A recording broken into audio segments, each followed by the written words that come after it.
Hey guys, I just completed a course in project management, and in this class we had a project in Microsoft Project.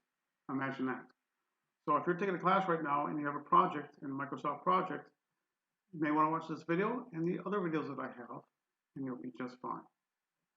So let's start with a blank project, and let's put some tasks in.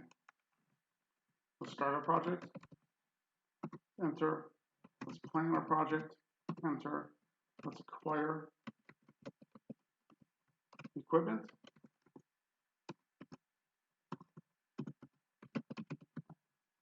And we want to acquire machines and computers. I want to test. I want to hand over. And this project that I'm doing today is a condensed version of the project that I handed in the class. We want to close the project. Okay, let's start giving some durations. Let's start the project. 4 days. And let's start it on today, July 3rd. And it automatically calculates based on the duration. And if you notice the Gantt chart for 4 days. So plan, let's go again 4 days. And I like to complete something, then start a new one. So this was completed on the 8th, so let's go to the, you guessed it, the 9th. Okay, and the Gantt chart update.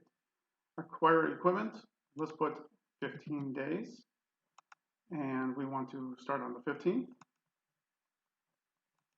And it goes all the way to August 4th. Okay, now if you look here, we want acquire equipment. Well, the equipment's coming in, so we want machine and computers as subs of acquire equipment. So when I do this, watch what happens over on the Gantt chart and watch what happens to acquire equipment. So to have machine and computers as subs, highlight 4 and 5 and go to the tab. And I'll zoom in here. And you want to go to indent right. Now watch what happens when I indent right. You get a summary bar over that task, and machines and computers indeed moves to the right. So if you move this arrow, you can see that acquire equipment has 2 subs, machine and computers. Okay, let's give it duration.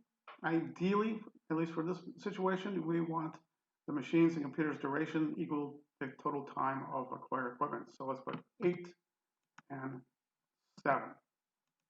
And let's start on the 15th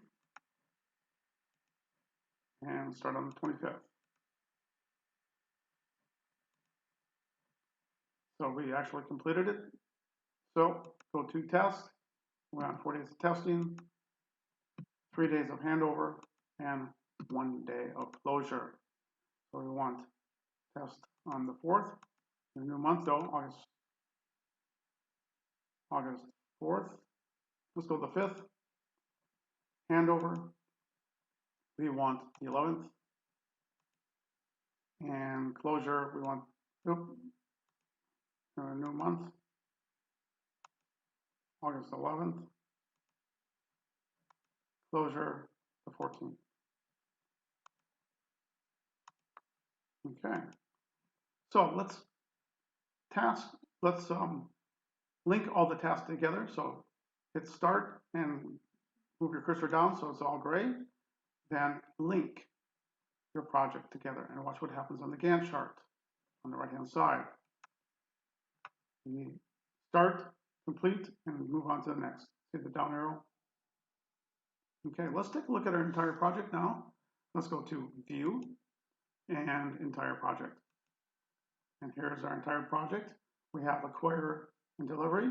We have 2 subtasks, computers and equipment. So let's go to, under Task, go to the Gantt, the drop-down arrow, and go to Resource Sheet. Let's add some resources. Let's put some names.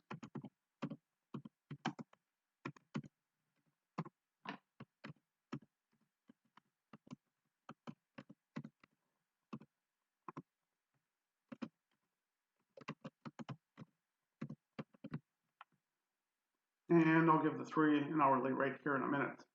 So in the upper left-hand corner, just click on Gantt chart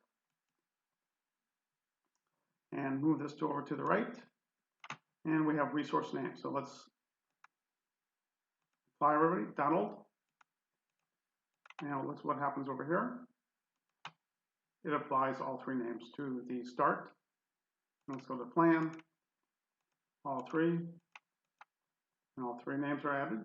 But here we can apply all 3 to the main acquire and delivery. And if we do that, we put one name over here over on the computers, it's going to have a little red man on the right hand side.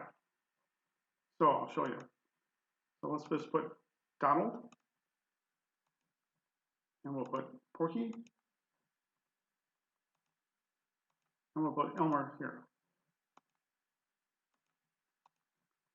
Okay, so it worked out pretty good, but now let's allocate 2 people to acquire.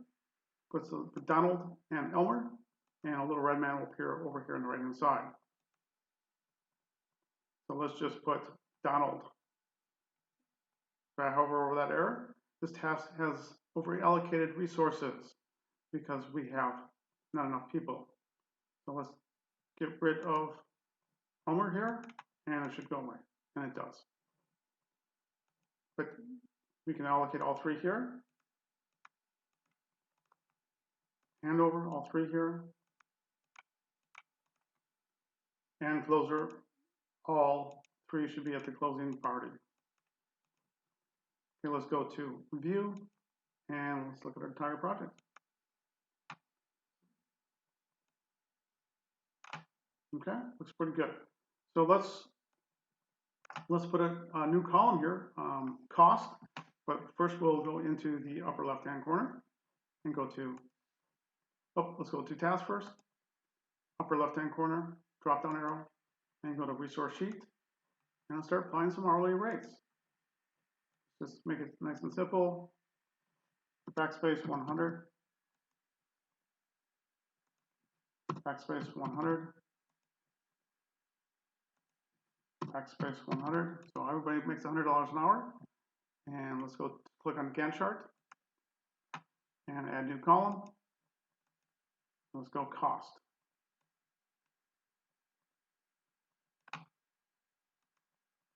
And magically all costs appear based on the time put into it, on the days.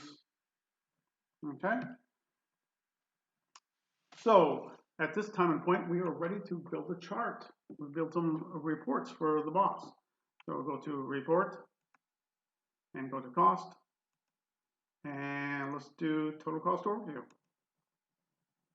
And it takes a second or 2 to build. And here we have task overview, cost overview.